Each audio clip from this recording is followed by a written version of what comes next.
Lucas 7,13, está escrito assim: E vendo-a, o Senhor moveu-se de íntima compaixão por ela e disse-lhe: Não chores. E chegando-se, tocou o esquife, e os que o levavam pararam, e disse: Jovem, eu te digo, levanta-te. E o defunto assentou-se e começou a falar, e entregou-o à sua mãe. Você acredita que isso aconteceu? Você acredita que Jesus teve compaixão de uma mulher e disse para ela não chorar? Que ele tocou no esquife, parou a marcha fúnebre e disse para o defunto: levanta, e o defunto sentou ressuscitado, conversando? Você acredita que isso aconteceu?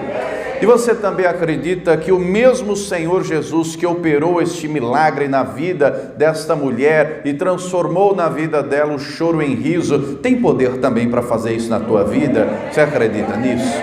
Crê também que Ele vai falar conosco? Então eu vou ler mais uma vez o versículo de número 14 e você repete após mim. Vamos lá, eu leio, vocês repetem. E chegando-se, tocou o esquife, e os que o levavam pararam e disse: Jovem, eu te digo, levanta-te. E o defunto assentou-se e começou a falar, e entregou-o à sua mãe. Desocupe as suas mãos, por gentileza. Vamos dar para o Senhor e para a sua palavra a melhor salva de palmas que você já deu. Feche os teus olhos, aplaudindo e glorificando. Senhor, nosso Deus e Pai, Deus Santo, bendito e todo-poderoso, a tua igreja te aplaude e te glorifica. Abre os céus agora e receba o louvor da tua igreja. E por essa mesma abertura, vai derramando agora a tua graça, a tua bênção, a tua virtude e o teu poder. Ninguém veio aqui ouvir o homem falar. O homem não tem nada a dizer. Todos viemos ouvir a tua voz, a tua palavra. Tome agora os lábios do pregador, a boca do mensageiro, que eu diminua, o Senhor cresça, remova toda barreira, todo obstáculo, e envie a tua palavra com poder e autoridade, e que a tua palavra agora vá e produza o resultado para o qual está sendo enviada, em nome do Senhor Jesus. Diga amém, Senhor. Tome o teu assento, por gentileza. Mas preste muita atenção, não se distraia. Se você trouxe aí caneta e papel, tome nota de tudo que vai ouvir e aprender. Amém? Muito bem. O Senhor Jesus ia de cidade em cidade, de aldeia em aldeia. Ele pregava o evangelho, ele anunciava as boas novas, ele anunciava a vinda do reino de Deus, e ele também ia operando maravilhas, curas, libertações.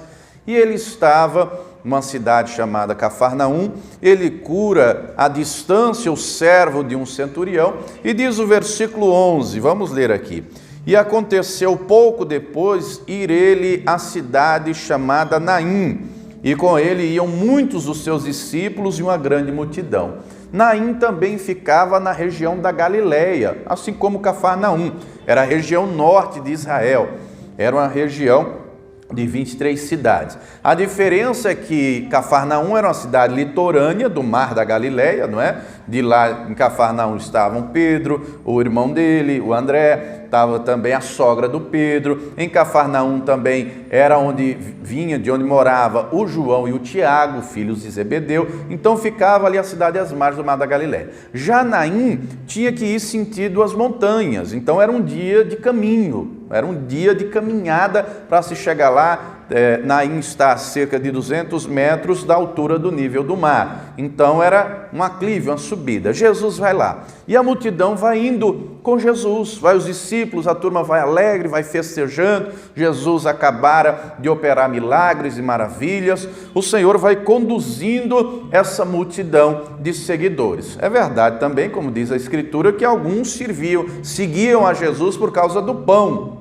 Depois que ele multiplicou pães, seguiam a ele por causa da comida, e infelizmente até hoje tem gente que só segue Jesus por causa da comida. Mas enfim, quando Jesus chega em Naim, versículo 12, e quando chegou perto da porta da cidade, eis que levava um defunto, filho único de sua mãe, que era viúva, e com ela ia uma grande multidão da cidade. Vamos entender aqui, porque aqui vai ter o encontro de duas multidões. De um lado vem uma multidão alegre, feliz, o autor da vida vai à frente dela. O Todo-Poderoso vai à frente dela, aquele que nada é impossível, aquele que fala e o milagre acontece, o Todo-Poderoso vai à frente. Todavia, do outro lado, vai uma marcha fúnebre, vai uma multidão de gente triste, enlutada. A situação era grave. O texto diz que havia morrido uma pessoa. Todo mundo sabe que um dia, se Jesus não voltar, todos nós um dia vamos morrer. É o natural da vida, não é verdade? E nesses dias, muitos têm sido recolhidos pelo Senhor. Só que a situação aqui é delicada pelo fato de que é um jovem, é o filho único de uma mulher viúva. A situação aqui é delicada, não é? Essa mulher já havia passado há algum tempo naquela marcha fúnebre para enterrar o próprio marido. E agora ela está enterrando o filho. O sofrimento dessa mulher, amados, quando nós olhamos nesses dias, eu perguntei aqui outro dia quem tinha perdido um parente, alguém próximo, muita gente levantou a mão, não é? Então a maioria sabe a dor da perda de um familiar, de alguém querido. Mas nesses dias aqui, a situação era ainda grave porque hoje, por exemplo, quando morre um homem, a mulher pode pedir, por exemplo, a pensão por morte, por mais que vai doer do mesmo jeito, vai chorar do mesmo jeito, mas tem um auxílio do governo. Naquela época não tinha. E nessa época havia ainda um contexto social que refletia algo na vida da mulher. O que, pastor? O contexto era o seguinte: se o homem morreu velho, idoso, ele teve muitos dias de vida, recebeu a bênção de Deus, longos dias de vida. Agora, morreu cedo, alguma coisa tem, porque se era para ser abençoado por Deus, teria que viver muito. Esse era o pensamento da época. O camarada morre, e a Bíblia não diz se velho ou cedo, mas ela perde o marido, mas em seguida, algum tempo depois, ela já perde o único filho. Qual era o pensamento de todos? Coitada dessa mulher, saiu uma sofredora, nasceu para sofrer. Olha, tá destruída, perdeu o marido e agora perdeu o filho. Esse era o pensamento de todos à volta. Ela agora não tem nenhum parente próximo, ela não tem agora em quem se amparar, e o coração dela agora está destruído. Qualquer pai, qualquer mãe pensa, não é? Que um dia o filho vai crescer, vai entrar na faculdade, eu vou na formatura, vai casar, vai ter filho, vai ter neto. Você pensa isso, os teus filhos também, nas alegrias e tudo mais, não é? Essa mulher não ia ter mais nada disso. Eu já vi muitos pais, muitas mães dizendo, é a minha alegria. Hoje mesmo eu estava aqui na igreja e as crianças estão aqui, os meus 3 filhos, e os 2 menores estavam brincando aqui no intervalo de um culto e outro, e aí chegou um irmão e viu e falou, é alegria, né, pastor? Eu falei, é muita alegria, é alegria os filhos. Essa mulher perdeu o filho, ela não tem mais alegria, ela já tinha perdido o marido, a razão de viver, a alegria dela se foi, se acabou. No coração dela não é difícil imaginar a dor que ela está sentindo. E por que essa dor tamanha? Se você já perdeu um familiar, você sabe. Por que essa dor, amados? Porque isso não é o propósito de Deus para a humanidade. Deus não criou o ser humano para morrer, Deus criou para viver. Prova disso que lá no Éden, você pode conferir no livro de Gênesis, capítulo 2, estava lá a árvore da vida. Era para o homem comer e comer livremente, comer à vontade, comer muito, para que ele vivesse eternamente na presença de Deus, com a bênção de Deus, contemplando a face do Senhor, literalmente no paraíso. Mas, por causa do pecado, entrou a morte passou a todos, e o pecado entrou a todos, e de lá para cá, todos foram contaminados pelo pecado e todos morrem. Mas mesmo estando na presença de Deus, mesmo tendo conhecimento da Escritura, sabendo que morre salvo, chora também ou não chora? Dói o coração também ou não dói? Porque a gente não está preparado. Por mais que saibamos que um dia vai morrer, um dia, se Jesus não voltar, todos nós passaremos por isso, mas o coração sangra, o coração dói, a tristeza vem, as lágrimas descem. E ela não perdeu só ela perdeu o marido e agora perdeu o filho. ela está completamente destruída, a alma está gemendo, está sangrando. E ela vai nesse cortejo com a dor da perda do filho, com a dor de ter enterrado o marido e agora o filho. E a marcha traindo. É quando se encontram. De um lado vem um cortejo fúnebre, e aquilo comoveu toda a cidade, vai uma multidão da cidade, e do outro lado vem Jesus com os seus discípulos e com a grande multidão. Mas diz o versículo 13, onde começamos a mensagem, e vendo-a, Jesus viu a mulher, não foi a mulher que viu Jesus. Queridos, não é difícil imaginar a tristeza que essa mulher está sentindo. Não é difícil se colocar no lugar dela para imaginar como o coração dela está doendo. A Bíblia não diz qual foi o motivo do óbito, a causa morte do menino. Ele caiu, bateu a cabeça, foi um acidente, foi uma espada, foi uma doença. Não diz, não traz o detalhe que gerou a morte. Mas não é difícil de imaginar, se coloque você no lugar dela, imagine que foi, por exemplo, uma doença, ela lá ao lado do filho, ela cuidando do filho, ela orando pelo filho, intercedendo, não é? Meu Deus, sara o meu filho, sara esse jovem, dá saúde para ele, e nada aconteceu, e nada mudou. Quando você passa por uma situação de dor, é inevitável o pensamento, cadê Deus? Por que Deus está deixando eu passar por essa situação? Por que isso está acontecendo? Querido, você pode não estar entendendo hoje, mas você vai entender amanhã. Jesus disse aos discípulos, você não está entendendo o que eu estou fazendo agora, você vai entender depois. Deus permite que as lutas e aflições venham, que o choro chegue, para que a glória dele se manifeste, para que você tenha testemunho para contar, para que você creia no poder dele. Ele é vivo, ele é poderoso. Quando aconteceu o acidente comigo e com a minha esposa, foram semanas de choro, de tristeza. E eu me questionava, meu Deus, por que isso? Eu estou na igreja, eu faço a obra, ela também, por que disso tudo? Naquela época eu não entendia, hoje eu entendo. Hoje, através do nosso testemunho, pessoas são salvas, são abençoadas, o entendimento se abre, o nome do Senhor é glorificado. Querido, Ele permite aflições, não porque Ele quer o nosso mal, mas porque faz parte da vida, e nós vamos ter testemunho para contar. Você pode estar chorando, mas essa data tem já marcada para acabar esse choro e essa alegria chegar. Acredite nisso, Jesus está vendo, você não está sozinho não. O inimigo pode tentar colocar na tua cabeça que ele te deixou, que ele te desamparou, que ele não está vendo, que ele não vai fazer nada, mas acredite, Jesus está te vendo, e ele está disposto a mudar essa história, e ele tem poder para fazer isso. Jesus viu a mulher, e diz o texto que o Senhor moveu-se, versículo 13, de íntima compaixão. A compaixão é se colocar no lugar do outro, é se colocar no lugar. Por mais que aquela multidão toda à volta estivesse certamente a maioria triste, comovida, só sabe a dor quem passa por ela, só sabe a dimensão e a profundidade quem está sentindo.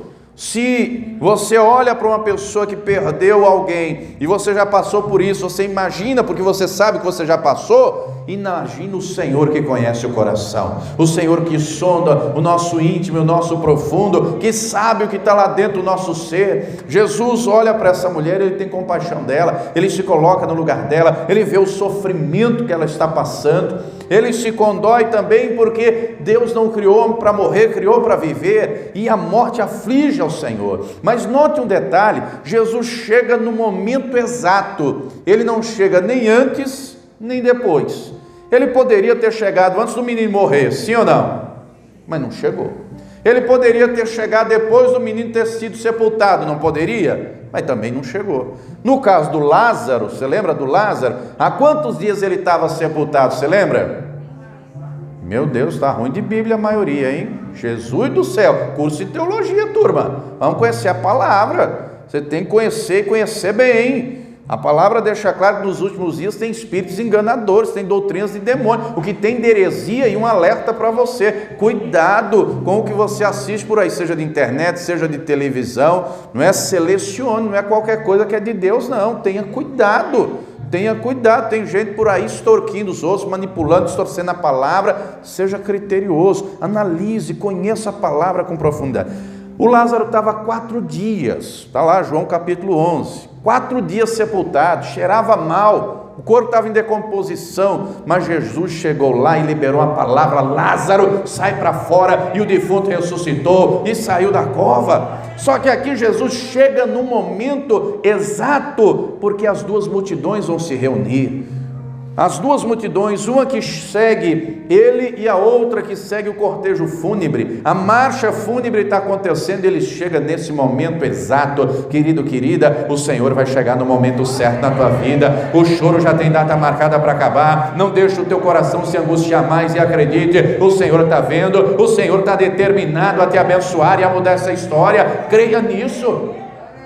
Jesus então, movido de íntima compaixão, diz para a mulher: não chore. Alguém sem conhecimento da Escritura pode pensar assim: mas que insensível, que falta de coração, como ela não vai chorar? Ela perdeu o marido e agora o filho, ela tem que chorar. Quando Jesus diz não chore, não é porque ele não tem sensibilidade ao coração, é justamente o inverso. Ele é aquele que enxuga as lágrimas, aquilo que faz chorar, ele tem poder para transformar em alegria. Quando Jesus diz para ela não chore mais, Jesus está dizendo: o motivo do teu choro vai acabar, porque eu cheguei para trazer alegria, eu cheguei para trazer a vitória, eu cheguei para te abençoar. Querido, querida, tem gente aqui que tem chorado e tem chorado muito, e Jesus tem visto as suas lágrimas de noite, ele tem visto a tua aflição, e ele está disposto a mudar essa história, ele está disposto a operar na tua vida. Pare de chorar e creia, a vitória vai chegar, o nome dele será glorificado. Jesus diz: não chore. E ele chega, diz o versículo 14, chegando-se, ele está falando com a mãe do menino, que certamente está próximo, ele se aproxima daqueles que estão carregando o corpo. Ele se aproxima e toca no esquife. Pastor, o que é o esquife? É o rascunho, o anteprojeto do que é hoje o caixão. Era uma plataforma de madeira. Não é? O sepultamento naquela época era um pouco diferente do de hoje. Não é? Hoje a pessoa, o corpo, né, é lavado, limpo, tal, coloca uma roupa, o rosto de fora, não é? Naquela época era diferente, lavavam o corpo, mas enrolava o corpo inteiro em lençóis. Hoje a gente sepulta, abre um buraco na terra, coloca no caixão e sepulta. Naquela época, não é? O lugar de sepultamento colocava o corpo ali, não na terra, colocava numa caverna. Nós temos vários exemplos bíblicos disso, desde o tempo de Abraão até o tempo do Lázaro, que citamos há pouco, o tempo de Jesus, né? Ele mesmo quando foi sepultado, era assim que era feito. Então o esquife é meio que uma plataforma, meio que uma maca de madeira que estão carregando o corpo envolto em faixas. E aí Jesus chega e coloca a mão ali. Esse ato dele chegar e tocar, diz o texto que eles pararam na hora. Quando ele faz isso, ele está deixando claro: eu vou mudar essa história, eu vou mudar essa situação. E ele libera uma palavra, ele diz: jovem, eu te digo, levanta-te. Ele libera uma palavra. Querido, tem um ditado que diz: só não tem jeito para a morte, não é verdade? Para Jesus tem jeito para sim, para Jesus tem jeito para a morte, porque Ele é o autor da vida, Ele é todo poderoso e a palavra dele é viva, ela não volta vazia. E tome posse dessa palavra. O teu choro pode ter durado uma noite, mas a alegria vai vir pela manhã. O que é que você tem chorado? Qual é o motivo? Qual é o problema? Qual é a luta? Se Ele tem poder para ressuscitar um defunto, será que Ele não tem poder para curar uma doença? Se Ele tem poder para ressuscitar um defunto, Ele não tem poder para abençoar o teu casamento? Ele não tem poder para libertar o teu familiar do vício? Ele não tem poder para abrir a porta de emprego? Ele não tem poder para realizar um milagre na tua vida? Eu lhe garanto que Ele tem poder, e Ele está determinado a fazer, Ele está determinado a operar, porque Ele é o mesmo ontem, hoje, eternamente. Ele não mudou, e Ele está aqui, e Ele libera essa palavra sobre a tua vida. Creia, tome posse. É aquilo que estava morto vai ressuscitar, aquilo que é problema vai se transformar em testemunho para que você glorifique o nome dele. Creia.